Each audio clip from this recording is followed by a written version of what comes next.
I'm Eric Barnes with the Daily Memphian, and welcome to The Sidebar, a weekly show on the community, arts, culture, and more. Today we're joined by Toby Sells from the Memphis Flyer, who has a new book out, so stay with us for a conversation with Toby, and a special thanks to our sponsor, Trezevant Manor. Toby Sells, how are you? Great, Eric. Thank you so much for having me here. It sounded so insincere when you said great. You know, but in my brain, I went to the first time I did this podcast, and that was when I was doing the very last Memphis Bigfoot Festival. Yes. And so now the book that we're talking about today is Bigfoot, UFOs, Ghosts. I mean, this is my full coming out. And so, and then I also think the only reason I come on the sidebar is when you want to talk about monsters and ghosts, and I'm here for it all the way. If only we could do a behind the headlines on monsters and ghosts and do it with ties on, yes, and very straight-laced, and just kind of, it would be amazing. I know, Natalie says next time someone cancels, we could just last minute. It's like when they would bring in Sammy Davis Jr. Yes. from Vegas to do a last minute performance on the Carson show. We just do a last minute monsters, paranormal. Toby, you got monsters? Like, absolutely, for days and days. I think, honestly though, if we did that show without giving Bill Dries any notice, he would come out with some crazy stuff. Like, you'd just be like, oh, wow. I mean, one time, he and I, like, one of the dirty little secrets behind the headlines is that Bill and I don't coordinate. Rarely do we coordinate. We just come out there and we do it once in a while. So one time we had Ted, and I'll get back to you, but we had Ted Townsend on, but you've done behind the headlines so many times. We had Ted Townsend on, we're talking about all this economic development stuff and factories and things they're pursuing. And then Bill just drops this huge rap thing, and they talk for 7 minutes about rap and hip hop and Memphis music, like and rap. And then Ted afterward is going, I had no idea that was coming. And he goes, well, you know, I was reading about it, and they amazing. Bill's a phenom. That sounds like the least plausible situation. Ted Townsend and Bill Dries going on public television to talk about rap. I love that. Officially. It was amazing. Bill Dries, he's a man of mystery, I tell you. If Bill ever, God forbid, ever retires, we should have him on the sidebar and just see what happens. I mean, it would just be... Just open the floor. Yeah, open the floor. What's your thing? Yeah. I recently did y'all's survey. I'm a big Daily Memphian fan, reader, supporter. You. And so you were looking for responses to that survey. And I took it, answered as honestly as I possibly could. For the most part. And then at the end, it was like, you know, what do you value from the Daily Memphian? And I put investigative reporting, something else, and then Bill Dries. And I joke, and Bill, if you're listening, I'm so sorry, but you know I've made this joke before. He was made in a news factory somewhere. He's a news robot machine historian, sometimes poet. I don't know if you follow him on Facebook. Oh yeah, it's pretty great. Yeah. His Instagram feed is this amazing. Friend of the show, Carrie Hayes. Hayes. He's like, there should be an exhibit. And he means it sincerely. He doesn't mean this like dismissively. He's like, it's just such an interesting take on Memphis. Like, get them all printed out, do something in Crosstown Arts. Yeah. Bill Dries' walks through Memphis. Anyway. I'd be there. So let's talk about the book. You mentioned it, but like, people may not realize exactly. So this is your first book. That's right. Tell us all about it. It's my first book. It's called Haint Blues, Strange Tales from the American South. Departure, you know, from what I do in news, but it's not a departure if you've ever known me. I've been into, the unexplained and folklore and paranormal since I was a kid. This book started when I was in third grade. A friend of mine wanted to have me over for a sleepover. I'd never been to his house. I'm from a really, really small town in Middle Tennessee. And so he had me over this place that was kind of out in the sticks, way out in the sticks, enough where you can see the stars at night, that kind of a place. And so we watched this creepy movie. It was a docudrama about Bigfoot set in Fouke, Arkansas. It's called The Legend of Boggy Creek. And there are so many Bigfoot guys out there just like me. That was their paranormal gateway drug. They watched this movie. I mean, everybody from Lyle Blackburn to Bobo to... Paranormal gateway drug. Got it. Yep. Keep going. And so we watched this movie, and it's super creepy, and it's Southern, which was the first time I thought Bigfoot lived like out in the Pacific Northwest or whatever. I'm from the Pacific Northwest. He does, but keep going. Right. He's probably your neighbor. Secrets. Yeah, he likes craft coffee. That's what I think about folks from up there. They're just like the coolest people. I've been to Portland a couple times. I'm like, I am not ever going to outcool you people. You know, anyway. Yeah, I don't know. So the movie is, like I said, docudrama. And so they'll reenact some of the things that actually happened down in that part of the country. And it's these southern people getting scared out of their minds because this Bigfoot is, stomping around their trailer. Or there's at one point, he like sticks his hand through the window while this guy's in the bathroom and it scares him to death. And it's hilarious. And it was amazing. I'm in third grade and this is scaring me to death. This guy, he got attacked in the bathroom. They had to rush him out to, an ambulance to Texarkana to get, and it was just. That it was in the bathroom is just insane. Oh, it is. And I would do the voice, but I'm not going to. So we watched this movie and it's super creepy. And then you turn it off and we're sitting there in the dark and he was like, hey, I need to show you something. And I was like, all right. So he opens the door to the outside and he goes, go check that out. And so I'm dumb and I'm in third grade. I walk outside. He closes the door right behind me and locks the door and nothing, just crickets and, the stars and that's it. And I'm out there in the pitch black dark, no idea where I am. And I mean, it's just all on me, right? Yeah. I mean, like there's Bigfoot. I'm sure Bigfoot is like right there about to tear me limb from limb. And maybe I was out there for maybe 5 minutes and he's in there dying laughing. He finally lets me back in.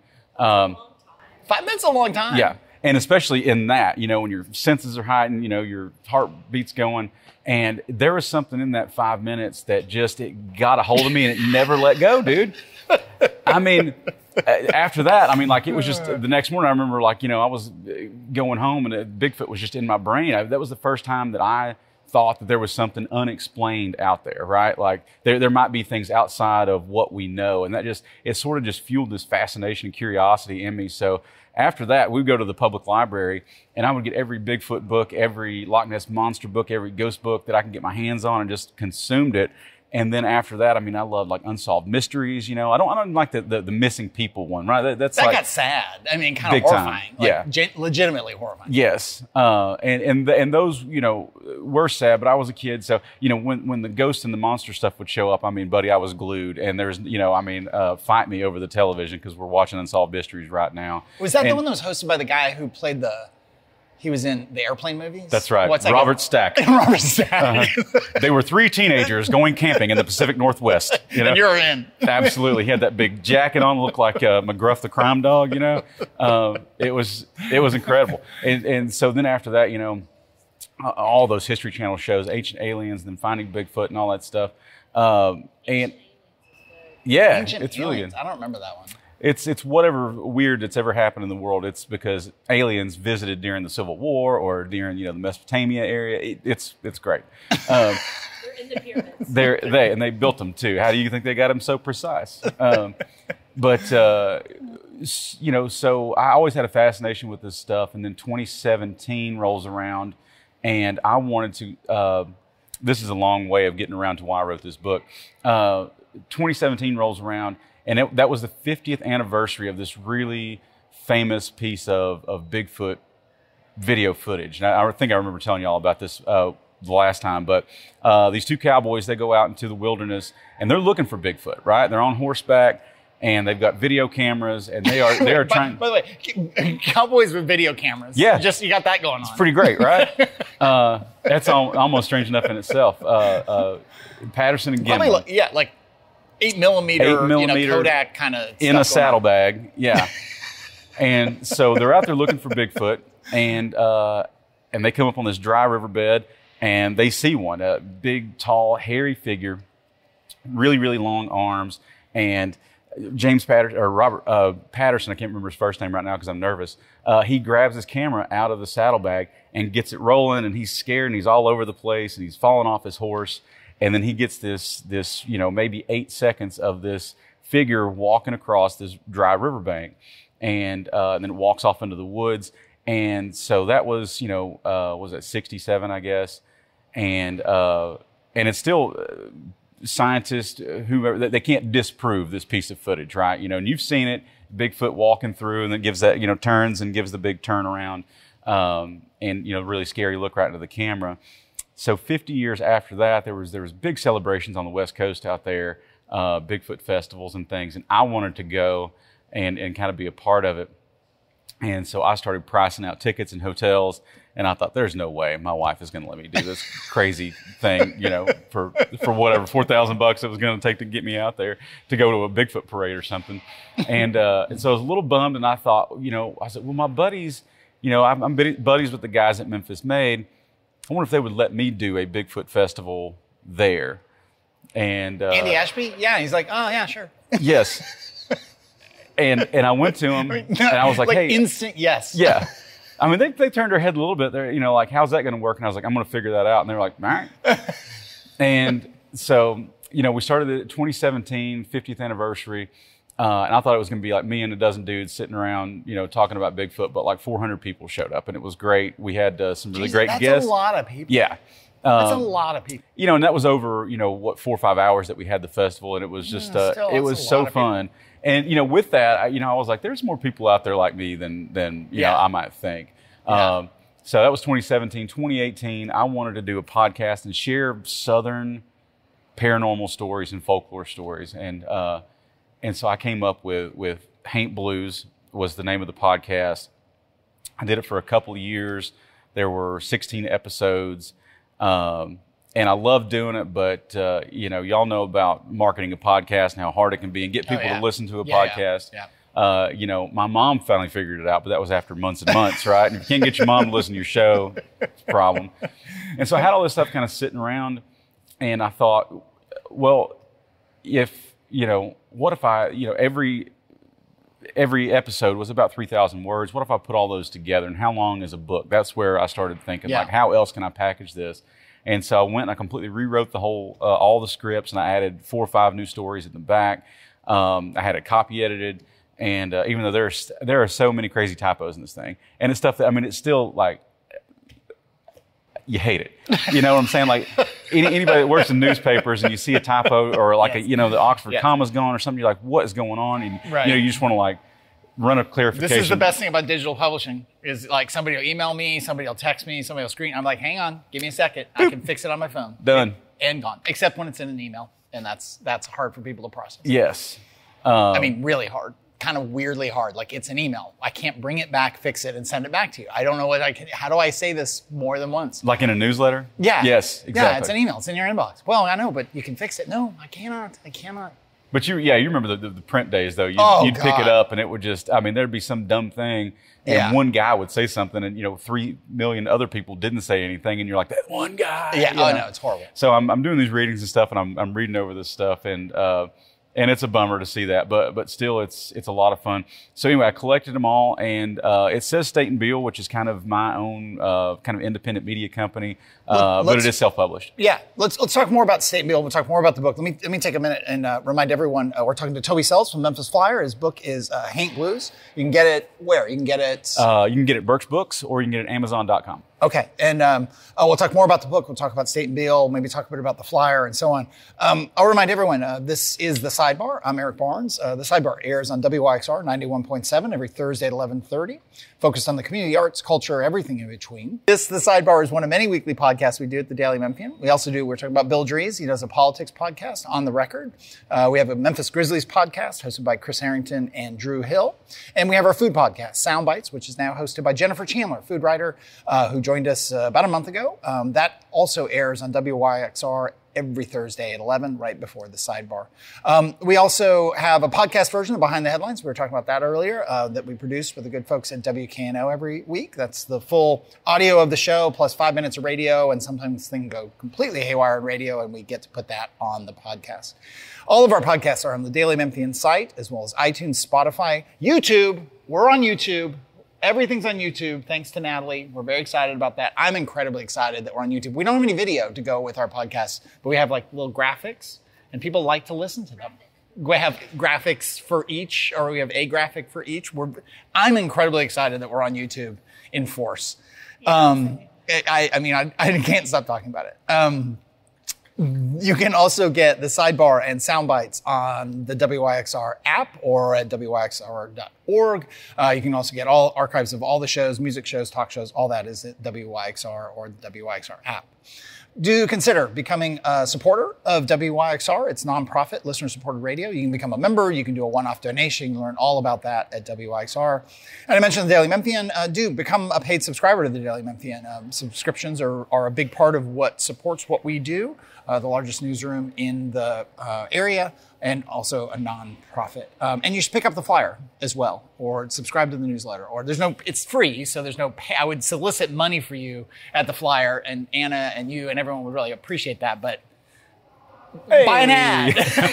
Buy an ad in the flyer. That's right. There we go. That's right. No, flyer is amazing. We're going to come back to that because it's actually remarkable, given the number of alt weeklies that have gone under in this country, that the flyer still keeps doing what it does. It's pretty remarkable. Let me just do a bit more housekeeping. Coming up soon, we'll have Rose Smith from the Brooks Museum talking about a new exhibit going on there. Willie Bearden is coming on, talking about he's got also a book that he wrote that's coming out. And we recently had Natalie Wilson from The Shell talking about all kinds of interesting stuff. It was a really cool conversation because she was cool to talk to about the Overton Park Shell and their whole approach and the Shell on Wheels and extending what they do across all of Memphis. It's really cool. We had Caroline Norris from Volunteer Odyssey on a couple of weeks back. I mentioned behind the headlines. This week, we've got Brent Taylor, state senator, and Josh Spickler talking about public safety, criminal justice, the handful of places where they overlap and agree on things, and the many different perspectives they have on criminal justice and public safety. That's this week on Behind the Headlines. And in a couple weeks, we've got the new president of CBU coming on the show as well. Recently, we had juvenile court judge Tarek Sugarman on. That was super interesting. Not for anything I did. I just thought it was really, really interesting. 2 years, give or take 2 years into the job, and just the complications and all kinds of things going on with juvenile court. It was not a pleasant conversation, but it was a really interesting conversation.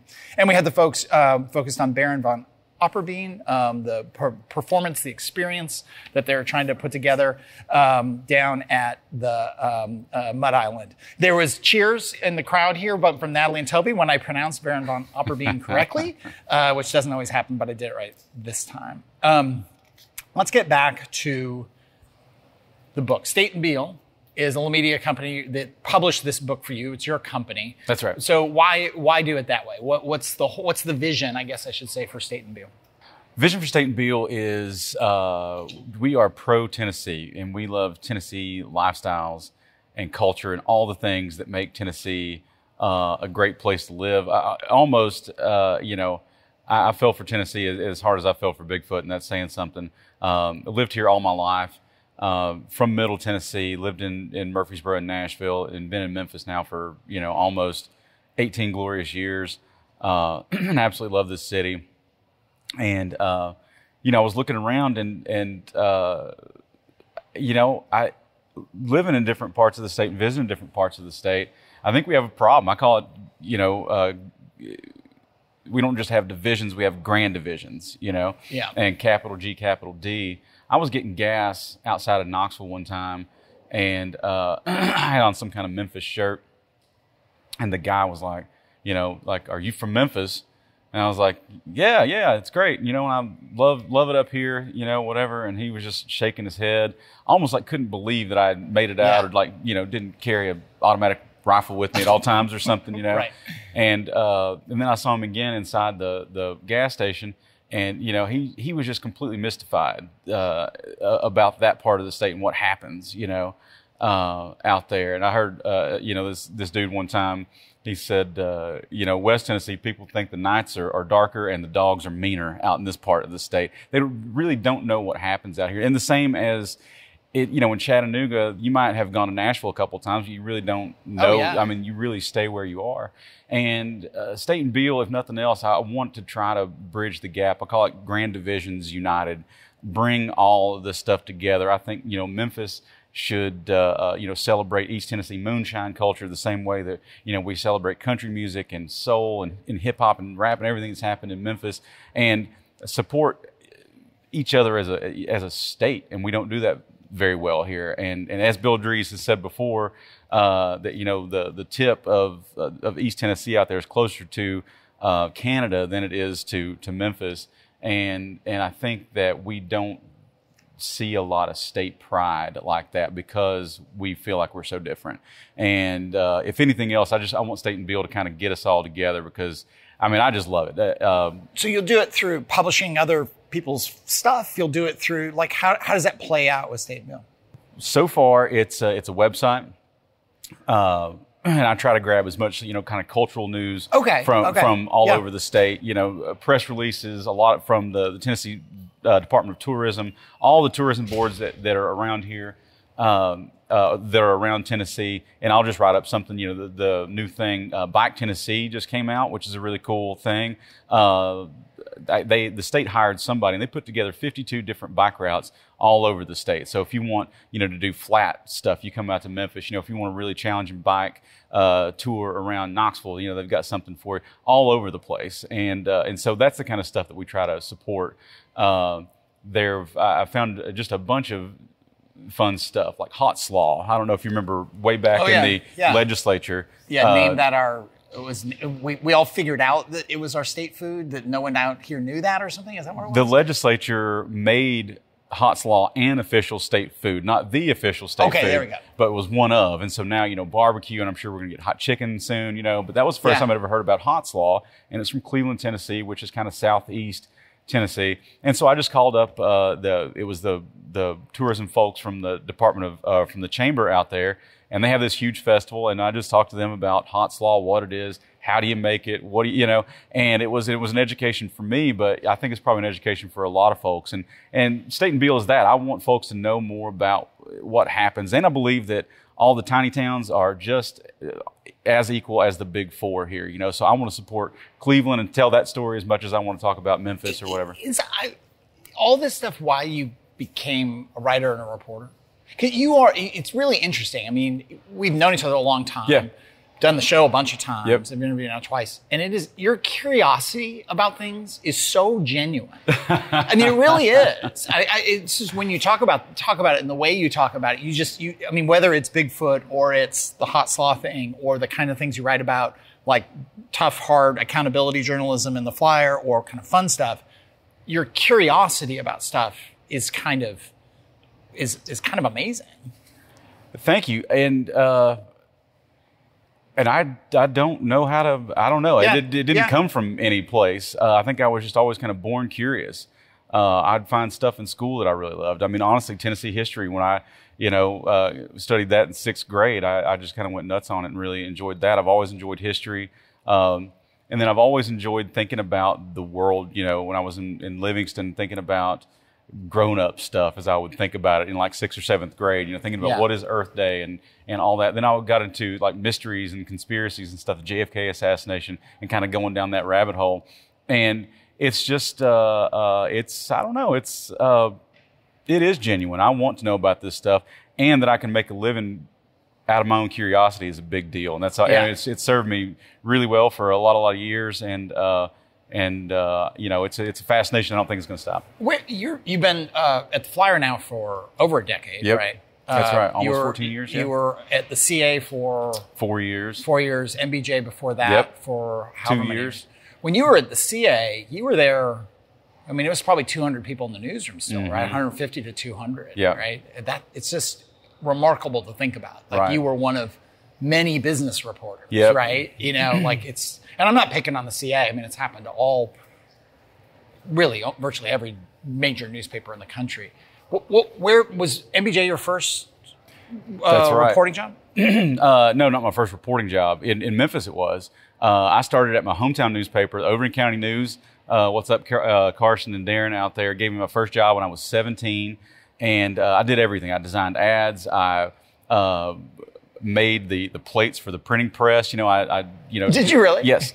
And developed photos we had a dark room, did all that stuff. On the weekends, I would go out and shoot bridal showers and baby showers. And so I would show up at some country church, and the ladies would all line up, and I would get all their names and take their picture. And I thought I was awesome. Bread and butter. Yeah. So did that, moved to Murfreesboro. I got a job almost as soon as I got there.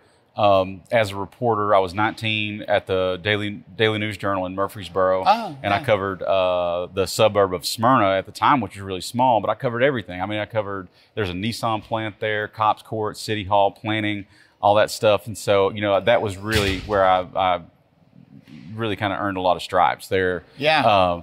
Because there turned out to be a lot of great news that was happening there, even though it was seen as even a suburb of a suburb, and now Smyrna's huge. Yeah, it's huge. I was a reporter on 9/11 that day, and that was, one of the hardest, saddest, best experiences in news to have. And then I got out and was a sports photographer for a little while. I got a little burnout, and I was trying to finish up college with my brain intact. So I did sports photography.